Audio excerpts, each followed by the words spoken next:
All right, guys, welcome to our weekly What's Up for the week of November the 23rd through the 29th of 2020.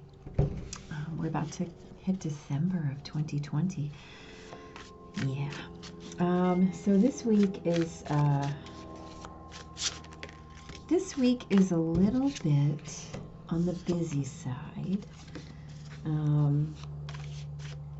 We're working towards that full moon and lunar eclipse, which starts our week next week. But in the meantime, there's a lot of things sliding around. So Monday starts out with Mercury trining Neptune, right? And Mercury is our planet of communication, right? Simple communication. And then Neptune is, of course, all about those nebulous things, right? Those things that are better felt than spoken. And as they trine together, what happens is we have an opportunity to become a little more adept or fortunate, as the case may be, at communicating those things that we feel.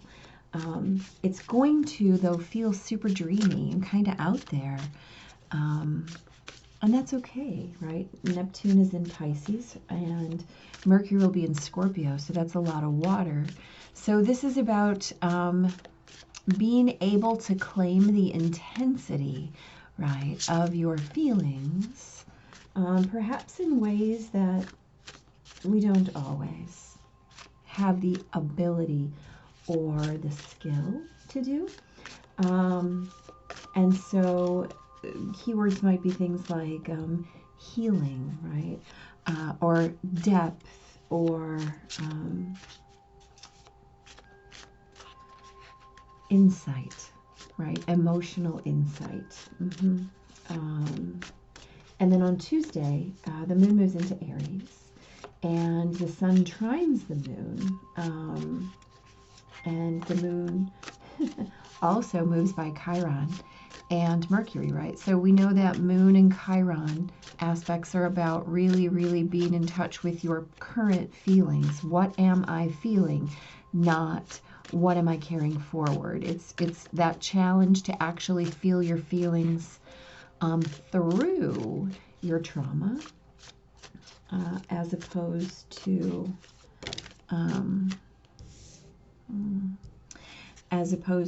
as feeling your feelings as your trauma, right? Yeah, absolutely. And then on Wednesday,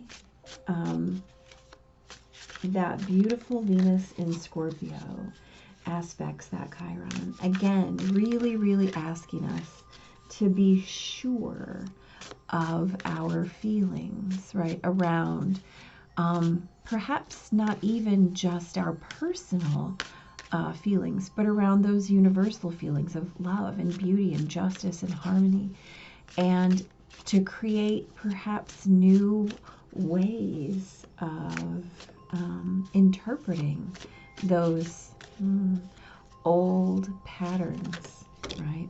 To really follow. Wow, this is going to be a really big week, you guys. Look at all these majors. To really follow your instincts and to move along the highest path, right? The new path. To be really mindful of forging new ways of interpreting those feelings, right? Perhaps just being in a different kind of awareness, but definitely following those feelings. And then on Thursday, which is Thanksgiving here in the States, the sun trines Chiron again. So Chiron is a big player this week. So this is about not only working on reinterpreting your own healing journey, but finding new ways to interpret it in the collective, right? Because Chiron not only needed to be mindful of his own healing, but he was then called to share it, right? for others, for other individuals, for the collective, so that he stepped into that role of teacher and space holder. And on that day, the moon moves into Taurus, right? So it's definitely more about, you know, consideration of Taurus is ruled by Venus, right? So it's just keeping up with that theme of finding the ways to hold on to yourself amid your the waves of emotion, right? To be that calm center amid the chaos of that emotions can be sometimes. And then on Friday, so we have a beautiful Scorpio Venus that opposes Uranus and Taurus. Okay, so this is a little bit revisiting that full moon energy we had last full moon, where our feelings were jarred, were jolted. We had new awarenesses in terms of our feelings.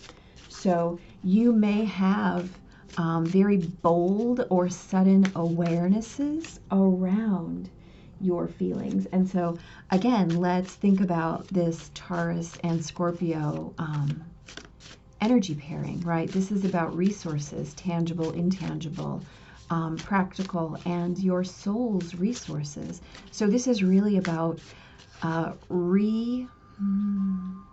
being receptive to the ways that your soul needs to be cared for, the way that your soul needs to be in and as love, right? So there are all sorts of ways that you can feed your soul, right? You know, tangibly, intangibly. We've got a big Neptune presence this week too, right? So that's about acutely feeling your soul. And Scorpio asks us to know what we need. What does your soul require, right? And to, as I've said many times, accept nothing less than what your soul is demanding, right? Because your soul knows what it needs, especially in this beautiful Venus and Uranus energy. And the universe is showing you the ways to create that situation, right? That perfect situation, or at least to begin to call it in by shaking up whatever it is you've got going on that may not be feeding your soul quite so well. So be prepared for really bold or unexpected shifts in the way you process things about love or harmony or even your finances, right? Because sometimes those are always, sometimes those are linked. You know, resources are resources, and what you can hold in your hand and what you need your hand to be held by are always moving along the same path. On Saturday, Neptune goes direct after being in retrograde motion since the end of June. So all the ways you have been asked to perhaps be witness to those things that we feel but don't necessarily express, right, are going to come back. Especially as Neptune has been in Pisces, you are acutely aware of what your soul is looking for. You are acutely aware of the feeling state of your being. You are acutely aware and have been made aware in the last 5 months about what feeds your soul, what your soul is in need of to feel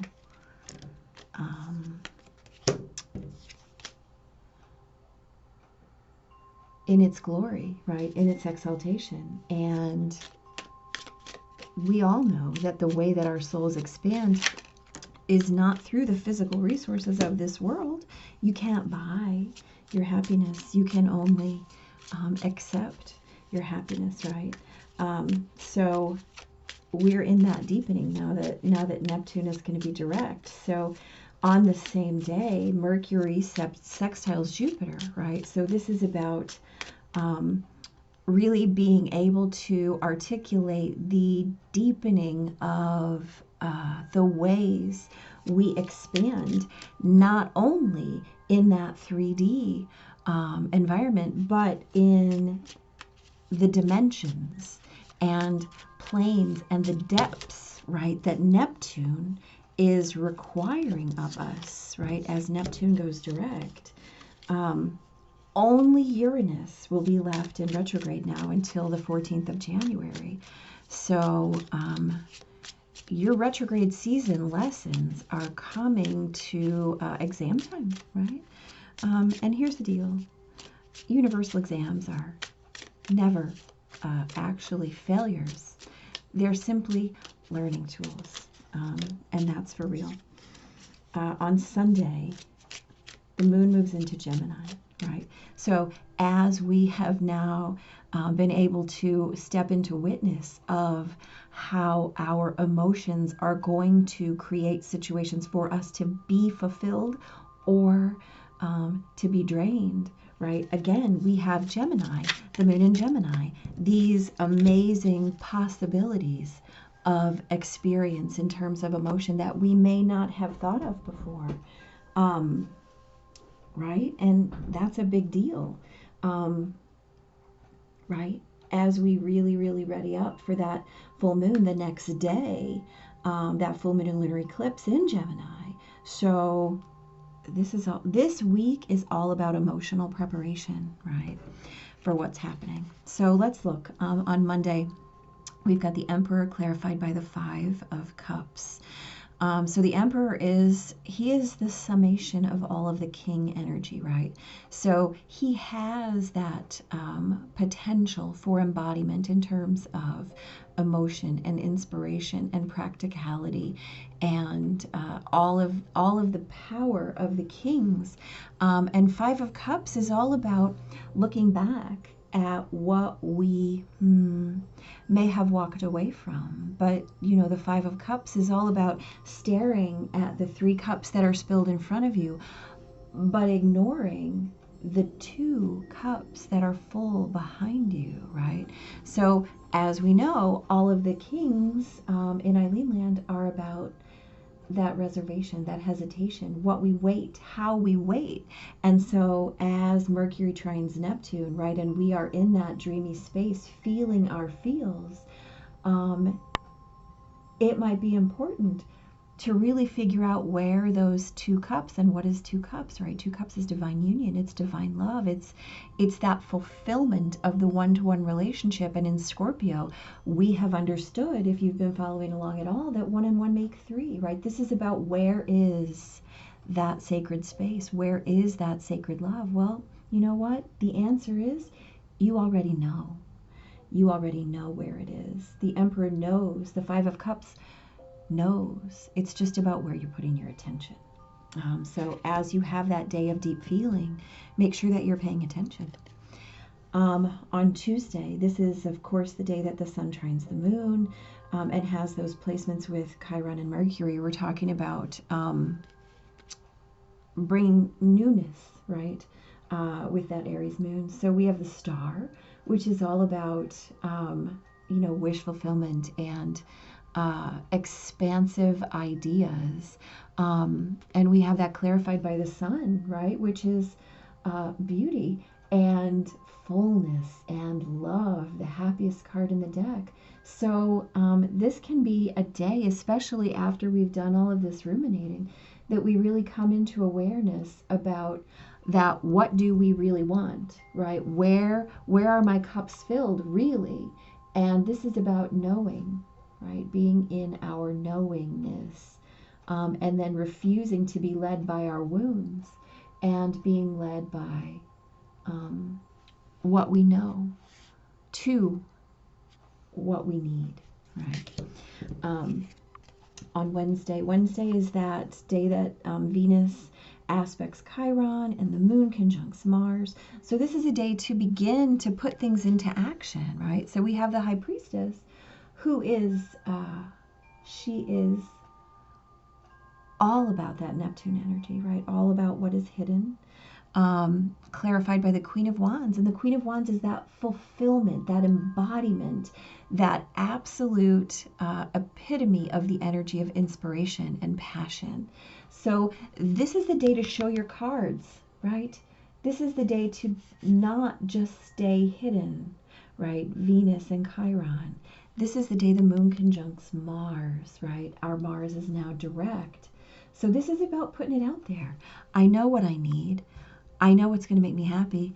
Let me today decide to go after it, right? I'm no longer going to keep my thoughts or my wishes or my heart hidden. I'm going to put it out there, because why not? The only way to get what we need is to put it out there, right? Okay, so on Thursday, the sun is trining Chiron. We've got that rewind to this last full moon.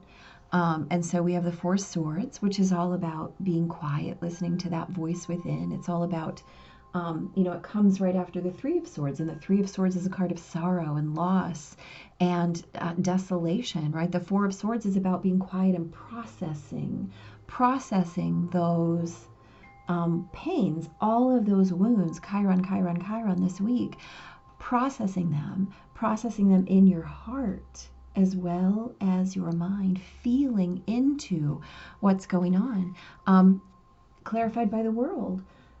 What better time to decide we're going to move away from this old energy and move toward the new. And here's the deal. That doesn't mean you have to throw away. It doesn't mean you have to clear the table, just sweep everything off the table.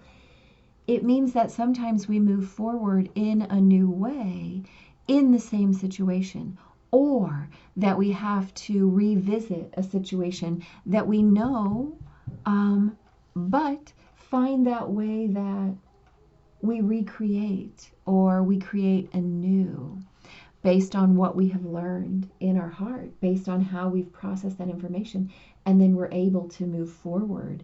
Again, that moon in Taurus, right? This is all about really being able to be still in the middle of your resources and find out what it is that we're moving toward. The moon is also squaring Pluto and Jupiter and Saturn on this day.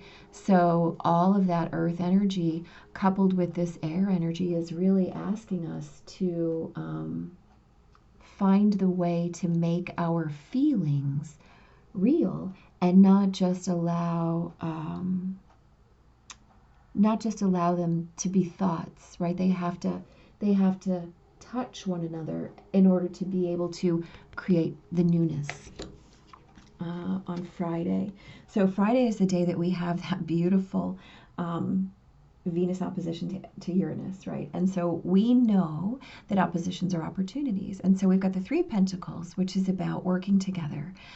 It's about craftsmanship, right? Being willing to craft something, to work at your craft.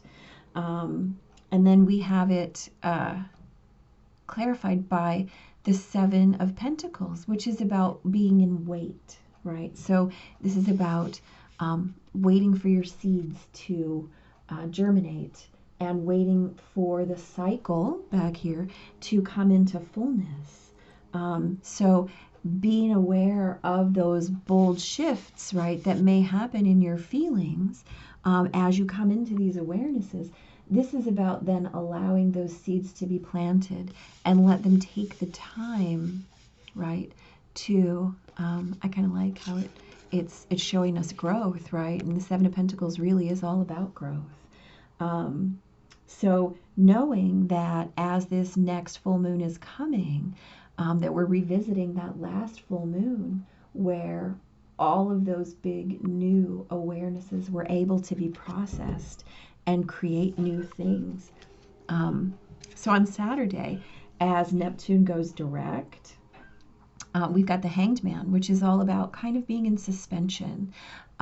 So what a beautiful day, right, for Neptune to move direct. And this is clarified by the Ten of Wands, right? So as we deepen our concepts of expansion with Mercury sextiling Jupiter, this is about, again, being able to put down the old and allow our patience as the new comes in for us. Again, only Uranus is left in retrograde motion.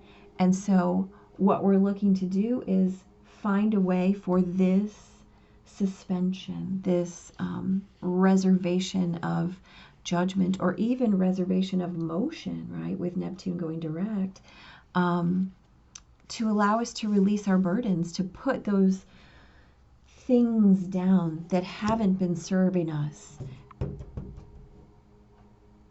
out of respect for what's coming, out of respect for what we know to be in our heart, those seeds that we have planted, the awarenesses of what really needs to happen.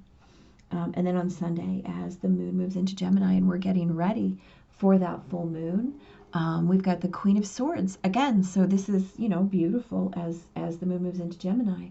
We want to really be in touch with our ideas, with the possibility of communication and our precise communication of our feelings, right? And we've got the Two of Pentacles, which is that beautiful earth energy, as the sun aspects Pluto, and we're looking for all of that newness with this full moon, all of that gratitude. And the Two of Pentacles is all about being able to multitask and entertain all of those ideas while knowing that we are going to only choose one, right? We know what our heart needs. And though we can grasp it with our mind, with our mental acuity, the whole rest of this week is asking you to dig into your heart space and then make your mental decisions about what needs to come next. Right? Yeah. All right. Let's grab an oracle card.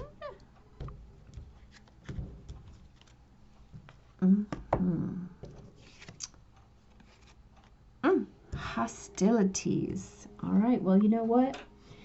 That kind of makes sense, doesn't it? So this is about aggressive energy, right? This card shows a man raising his sword in readiness to do battle. When it comes upright, it reveals a situation where hostilities toward you are about to or have already been engaged.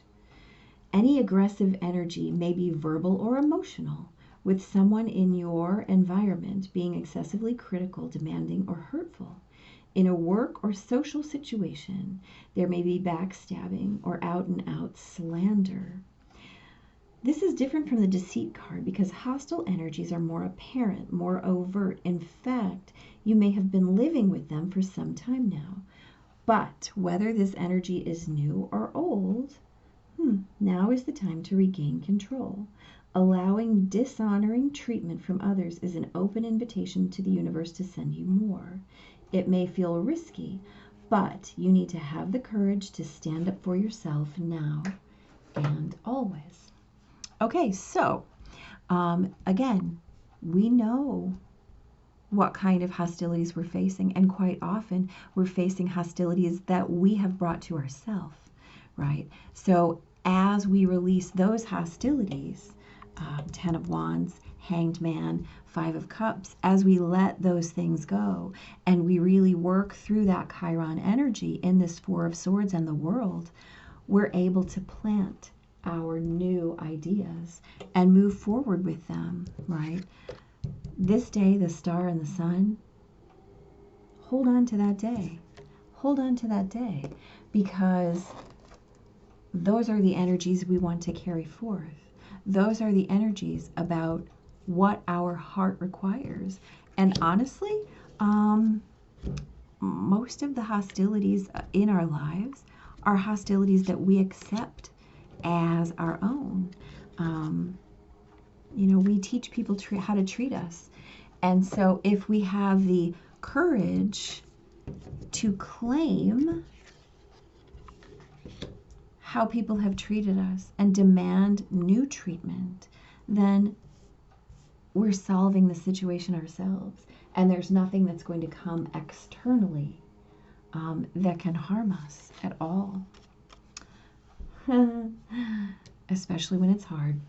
I think those kind of work together. So as you get challenged this week by those Chiron placements, by the places where wounds have been, right? Where you're being asked to release those wounds, or at least change how you have processed them in order to create newness, in order to step into those blessings, in order to step into that shining heart space and cut the rest out, so that you can create new cycles. No matter what you end up having to juggle, you have to hold on, especially when it's hard. That's where the work is, right? You don't get the star and the sun when you're worrying about haters. You get the star and the sun when you've done the work, right? You get the star and the sun when you've done the work. You get new beginnings when you've done the work. You get to bring forth your passions when you've done the work. And you do that work especially when it's hard. That's when you dig in. That's when you do it. That is when you do it. Yeah, so we'll talk a couple more times next week, because this full moon lunar eclipse is a big one. It's very important. And so this week, all I can say to you is resist the urge to dig in to that Chiron wounded space, right? Do the work. Do the work. Find those cups that are in your arsenal, right? They're there. They're there. Dig for your truth in your heart and in your soul. Don't let the external world define your wounds. You get to. You get to plant your seeds. You get to let go what you don't need. And you get to pick up what you do. And only you get to determine that, right? Only you get to determine that. It's there. Don't get overshadowed, especially when it's hard. Big blessings, guys.